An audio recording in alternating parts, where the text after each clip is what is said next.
Hello, I'm Dango Rose. Welcome to the Mountaineer Podcast, where everybody's listening.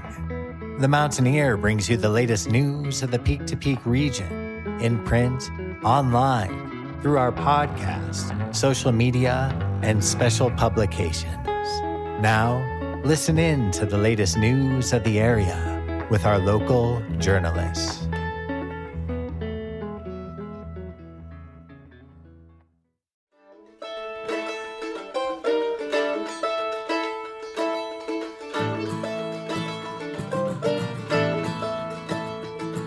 An aging pile of broken bones, a raven on a tree alone. Welcome back to the Mountaineer Podcast, where everybody's listening.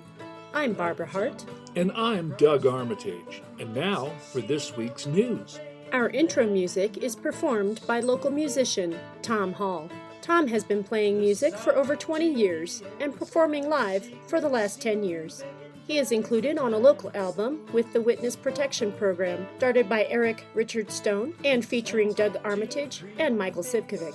This episode is brought to you by the Nederland Farmers Market, the Business Connection, Very Nice Brewing Company, Mountain Man Outdoor Store, Hardt's Backhoe, Brightwood Music, and of course, the Mountaineer newspaper. Without tears, he stands, told his secrets here. Time will tell the story here. Sand and stone. Hello, my name is Jamie Lammers, and this is my interview with local musician Tom Hall. This is Tom Hall, resident of Nederland, Colorado. My third go-around living in this town. Goes back to about 20-something years, but I've been pretty consistent for the last 2.5 years. I work as a bus driver, and I'm a part-time member of the Witness Protection Program. How long have you been playing music in general? I hate to admit how long I've owned my mandolin, 20-something years, but it really started coming together for me about 10 years ago in terms of playing with others and performing and things like that. Do you play any other instruments besides the mandolin? My first stringed instrument, I'm fond of pointing out to people, was the piano. I found that to be a little too cumbersome, so I switched to guitar for a while. And I can still chunk away at some rhythm on that, but primarily I'm an 8-string person, so I have mandolin, octave mandolin, and mandola usually at the performances. What have been some of your biggest inspirations when it comes to playing music or wanting to pursue music as a career? Well, like a lot of people, I started just touring around, following all sorts of jam bands. Back in my college years, I was an unabashed deadhead. And then somewhere along the way, I discovered bluegrass music and started going to all these wonderful summer festivals in Colorado. And that kind of reset the stage. So the usual suspects these days include people like, when it comes to mandolin, people like Sam Bush or Tim O'Brien or Emery Lester, Jesse Cobb back when he was with the String Dusters. I remember one day when Michael Kang took me aside and showed me a few things at Rocky Grass. People kind of that ilk. Are there any musicians that inspired you growing up? Growing up, I was part of a classical household. I was enamored of Schroeder on the Peanuts comic strip because he was a big devotee of Beethoven's, and I wanted to learn everything by Beethoven. Brahms and Mozart and Haydn and all these classical masters. I listened to a lot of radio then, and, it's just kind of the run-of-the-mill pop music. I could throw out dozens of influences ranging from, Gordon Lightfoot, Bachman Turner Overdrive, Led Zeppelin, kind of all over the map. I spent a lot of time listening, I think, and that's a really useful thing when you're trying to start to play. Are there any live shows in particular that stick out in your memory? I remember Mom took us to a Crosby, Stills, Nash concert one time. She was all excited because we had front row seats. She thought it was going to be a nice little sit-down show from the 60s, and by then it was the 80s, and they came out and turned it up to 11. Those guys, their harmony's absolutely amazing. Now, a full stage show performance? Sure. Jethro Tull, The Broadsword and the Beast, Supertramp, Breakfast in America, Neil Young, Trans. Those were very formative shows, along with, of course, Jerry and Company. Nothing really can beat the Dead as far as a live performance goes in my mind. Being from Vermont, I also had to do my stint following Fish around, and that group is a bunch of musical genius as well. What are some of your favorite aspects of being able to play music for a living and share something that you love so much with the people in your community? Well, someday I hope to make a living doing it. Right now I still keep my day job. This is a lovely part-time thing on weekends and during the summers. And what I've discovered is that being able to share the music, playing it with other people is one of the most enjoyable aspects of music. Going to a jam with new people, you learn something every time. And then, just playing locally, playing over at Very Nice or playing over at Knotted Roots. A lot of people just really enjoy connecting with the music, and it's fun as a performer watching people connect, watching people enjoy.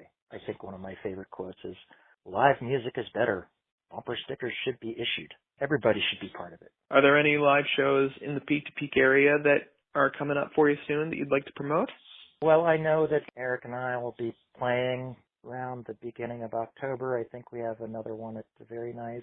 I think September 11th we'll be playing at Howling Wind down in Rollinsville. Beyond that, the dates are a little bit fuzzy. I'm not sure what else we've actually got booked at this point.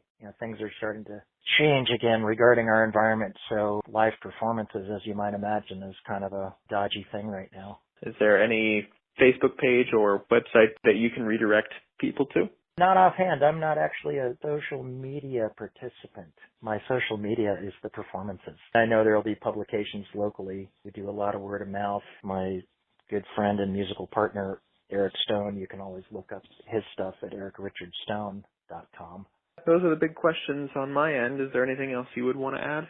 Songwriting styles and things like that. Oh, yeah. What are some songwriting styles that have influenced you?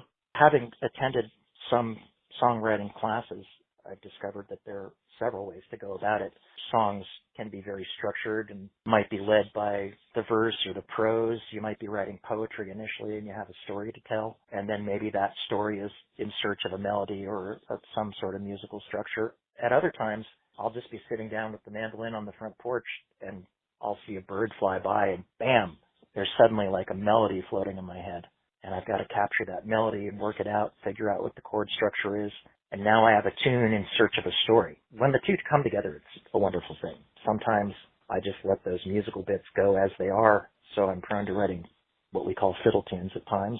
Other times it's a full-blown story. Sometimes the story can be crafted over a long time. Sometimes I have what I refer to as a David Crosby moment, where I wake up and hit my head on the bulkhead of the sailboat and have a fully formed song at 2:30 in the morning. So there are several different ways to go about it. I have a somewhat unconventional approach relative to like singer-songwriters, but it seems to be working. Anything else you can think of, Jamie? I think those were the big things on my end that I wanted to ask about, so I appreciate you coming on board. Thank you so much for giving me the opportunity, and I look forward to listening to this when it's out. Thank you so much, Tom, for coming on board. If you want to see him perform live, you can catch him with fellow bluegrass musician Eric Richard Stone at Howlin' Wind Brewing and Blending, 51 Main Street, Rollinsville, on September 11th, 2021 at 4 p.m., or at Very Nice Brewing Company, 20 Lakeview Drive in Netherland, on October 2nd at 5 p.m. And now to the news desk. This week's print edition features photos and print stories about the Denver Broncos, music with Tom Hall, school news, a few local government stories, hiking, business short takes, library news, and more. Check it out on stands in the Peak to Peak region after Thursday morning. Peak to Peak musicians and artists, we're looking for you. Would you like a feature story in a print edition of The Mountaineer, on our podcast, website, or social media? Interviews are completed in person with our professional journalists. We are your community newspaper and podcast. Interested? Email publisher@themountaineer.com to get on the list for upcoming editions. Don't forget to check out this week's full music listing, including where to be and what to see this week in the Peak to Peak region. This week's Backdoor Theater movie is Free Guy, rated PG-13. The movie runs Friday and Saturday at 7 p.m. with a matinee on Saturday at 2 p.m. Brightwood Music in Netherland rents all of your needed school instruments for band and orchestra for the full school year. They also rent instruments by the day, week, and month. Brightwood Music is family-owned and operated and has been a Netherlands staple for more than a decade. They are located at 20 East Lakeview Drive, Unit 109 in Netherland, and can be reached at 303-258-8863. Or you can find them on Facebook at Brightwood Music. Hello everyone, my name is Jamie Lammers, and this is my interview with the current owner of the Business Connection, Chelsey LaForge. My name is Chelsey LaForge, and I own and operate the Business Connection and the Mountain Pages and the Mountain Neighbor. The previous owner, Alice, I started working for her, I believe, in 2014, and in 2017 is when I took over. You're planning on now reselling those properties, am I correct? Yeah, just the Business Connection, actually. Oh, okay, just the Business I'm still going to operate the Mountain Pages and keep that going for the community. I care a lot about that publication, and so basically I had someone reach out to me last summer. They were through a franchise, but they were interested in purchasing the print shop. It's been a few months of COVID already, and it didn't work out, but it did get me thinking about what it would mean for me to sell the print shop. Originally, the plan was that I was going to purchase the building, but with all the things that happened with COVID, things changed about me buying the building and changed my focus on what I want to do. And so opening the possibility of the thought of selling the print shop is really what got things going. And then I had another interested party, but they really wanted to buy the building as well, and it didn't work out. Me and the building owner, I'm basically selling the business and she's selling the building, and they're separate sales, but hopefully somebody would be interested in buying the building and the business to keep the services going for the community. And how do those separate sales work? Basically, someone will buy the building and then they would also buy the business. Oh, okay, there's no like separate process for it, it's just they have to be sold separately? Yeah, it's not too complicated other than the fact that I own the business and someone else owns the building. That's why it's separate there. What do you hope someone does with the business and with the building if they plan to buy it? Just keep it open or maybe expand it a bit? Or there definitely is room to expand. I would love to see more services come to town. Basically, the way that the Business Connection has grown for over a decade was by community demand. So everything we sell in there are personally requested by locals over time. We sell office supplies and we do all kinds of printing services, but that really expanded and grew from community demand. So I would like to see it continue the same way. That'd be awesome. It'd be ideal. I know that the hardest part for me leaving would be that people every day are just so thankful that I'm there. They're like, thank you so much for being here. I can't imagine going down to Boulder and back up again just to get this done. And, so that's what I would like to see, but we'll see what happens. So what are some of the details that you can tell us about how the sale is going and what you're doing to try and get the stuff sold? I have a broker. That's why I can't talk about too much of the details of the sale. Anyone interested in the business would just have to talk to my broker, where he can give full disclosure of every single detail that they need. But the business sale will include all of the equipment, all of the customer base, all of our company files. We have tons and tons of local clients and nonprofits and neighborhoods even that we work with. We do their mailings, we do brochures, business cards, all kinds of stuff. So we have all of those things that we keep on an internal server. And so we have everybody's projects that they've worked on in the past and ongoing projects or business cards that they get reordered quite often. So that's all going to be, of course, included with the business sale. Basically, everything that the Business Connection already is what will be included. And then the building itself, the building's a great building. It's in a great spot in town, right when you're coming in through Boulder Canyon, right past the roundabout. It's like right there. We have our own parking lot, which a lot of businesses in town have trouble with parking, but we have plenty of parking space there.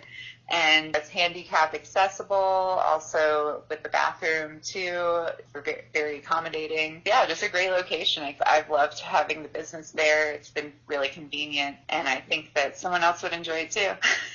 What have been some of your favorite parts of running the business, and what are things that you will praise about it to people that you try and sell it to?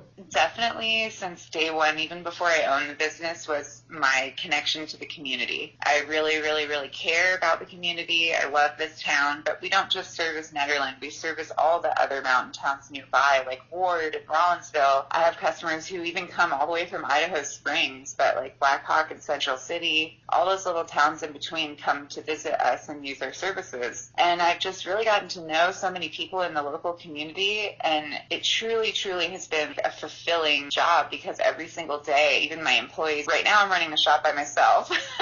I've been trying to figure out how to keep things going, but also I just had a little bit of hesitance to hire new people when I'm not really sure what's going on with the business sale and the building sale. So I've been running it by myself for a little while, but even when I had employees, they were just always like, oh, I love working here because every single day people thank you.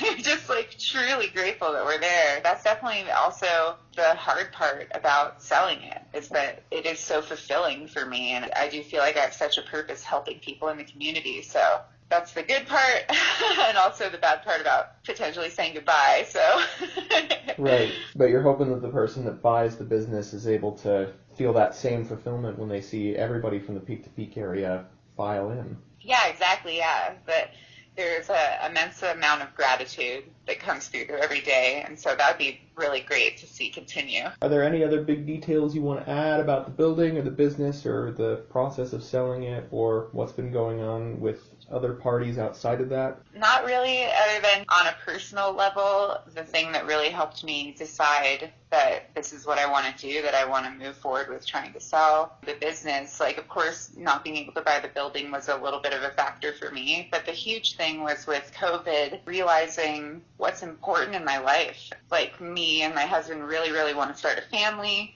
So yeah, that's kind of like my focus. I'm excited because I really, after this goes through, or whatever happens with the business connection, whatever happens with the building, I still will be a part of the community because I'll be running the mountain pages. I'm really excited to have a little bit more freedom to actually visit the businesses, because that's what I used to do when I worked for Alice before I purchased the businesses. I used to go to the businesses and introduce myself, and I just haven't had time to do that. And so it's going to be really nice to focus on that, focus on the publication, but also focus on my true dream in life, which is to start a family. That's kind of the other personal reason I wanted the community to know, because otherwise I would just try to stay at the business connection forever. Yeah. But I do have to take a little bit of time to, I think, step back and just focus on myself and my family and my life. And is there any information you want to give to contact your other businesses or contact anybody who might have other information about the sale? Yes, for the business stuff, whoever's interested has to contact my broker. His name is Ross Haynes. And also for the building, they're separate, so I can't really talk too much about details of the business, but he can tell you everything. And it's kind of a load off my back since I'm running the business anyway in the meantime. So yeah, any questions will definitely be directed to him. And for the building sale, it would be the owner, Dorothy Emmerling, and her broker, Chaz Ryan. That you contact them, they can send you a pamphlet and give you all the details you need for the building. I think those are all the major questions I had about the sale of the business connection. I thank you so much for coming on board and talking about this, and hopefully the business sale goes well. Yeah, thank you so much for having me, and I'm hoping someone in the community might be interested that feels the same way I do, that knows how important the business is for the community and wants to keep that vibe going. For sure. Thank you so much, Chelsey, for coming on board. For complete information on purchasing the business connection, please contact Ross Haynes by calling 303-594-8295 or by emailing rhaymes, that's RHAYMES, at tworld, that's TWORLD.com. For more information and a brochure on purchasing the building that the business is hosted in, please contact Dorothy Emmerling or Charles Ryan. You can contact Dorothy by calling 720-233-7630 or by emailing emmerlingdesign, that's EMERLINGDESIGN at gmail.com. You can call Charles Ryan at 949-500-7560. Do you have a business in the Peak to Peak region? Send us your pitch.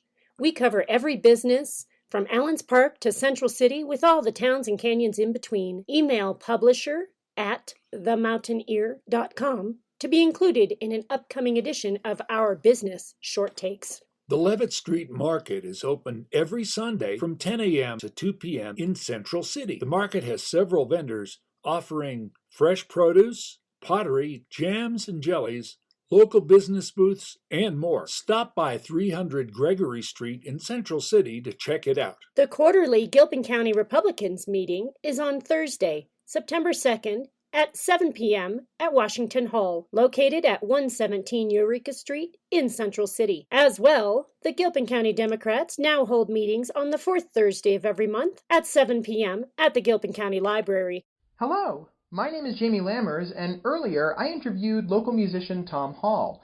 Well, when he's performed with Eric Stone and the Witness Protection Program in the past, he's occasionally done it at the Nederland Farmers Market. In this segment, I'll be talking with Stephanie Andelman to promote the music that she's been booking for the farmers market. I am Stephanie Andelman of Nederland, Colorado. You are heading the music for the farmers market, is that correct? Yes, I'm behind the scenes of the Nederland Farmers Market over the last couple of years, and one of the things that I do for the market is to book musicians. The farmers market happens every second and fourth Sunday of every month, May through September, and then we have a blowout party gathering of the local producers with a larger band on October 3rd that we call Harvest Fest.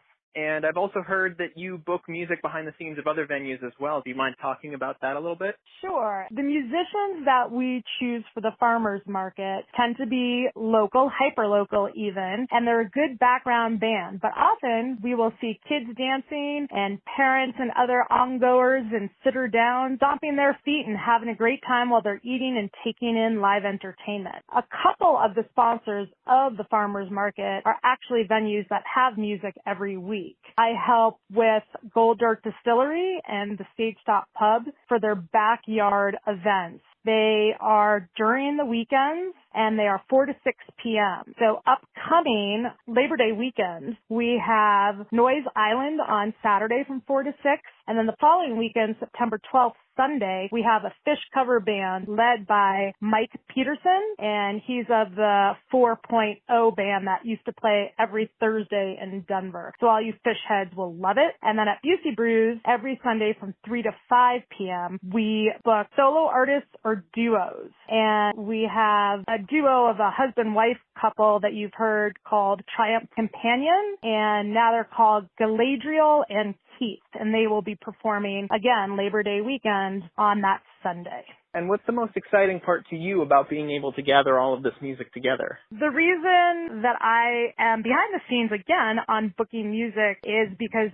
I want as local as possible musicians to have regular gigs, make money that they can. I pretty much do this for free, and I really intend and want the people with that value of entertainment and skill to get the highlight, the feature, and be paid for it. I love tipping these bands, but having a guarantee for them means the world to me. And sometimes you just have to be in the background making that happen and hope that visitors who are standing by and come by become their newest, biggest fans, and all the locals show up because they know how to create a good time with that entertainment in front of them. So really, in the end, I do it because I like to be entertained, and I like these people to stay local, and they need to have gigs in order to do that. So who all is playing at the farmers market? So for the next three and final farmers market, on September 12th, we have the Pioneer Mother's Sons. So Pioneer Mother is a very popular touring band, and we have two of their members led by Mike Sivkovich, and actually he's getting Ben Sproul to back him up. So we have at least two of them and probably another surprise member of the Pioneer Mother band. On September 26th, which is our last regular market, we have the No-Go Gillbillies. And everybody's familiar with the No-Go's. They play often at Salto Coffee Works, and they just actually this past weekend played behind the Stage Stop Pub in the backyard. Fun stage event and rocked it with a lot of local families. So their members come from Gilpin, and that's why they're called the Gillbillies. Finally, as I said, the crescendo of the farmers market is on October 3rd, known as Harvest Fest. And we're bringing all the way from Durango, High Country Hustle. And High Country Hustle is led by a Ned local named Denon Jones. You might know Denon, you might know his father Doug, and Denon became a music teacher, lives down in Durango, teaches lots of children music, and started this band, and they tour all over the country, mostly Colorado. They sell out when they play in Denver, and we're excited to bring some of those people up here who follow them and get all the locals to finally check them out right in our backyard. And during these final farmers markets, we will have chili roasting on site. Everybody loves a good hot chili pepper.